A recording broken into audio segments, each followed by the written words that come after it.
पूरा लोकल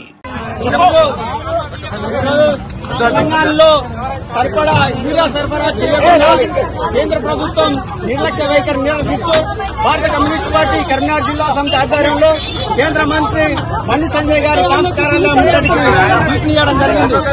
ఈ రోజు బీహార్ లో ఎన్నికలు జరుగుతున్నాయి.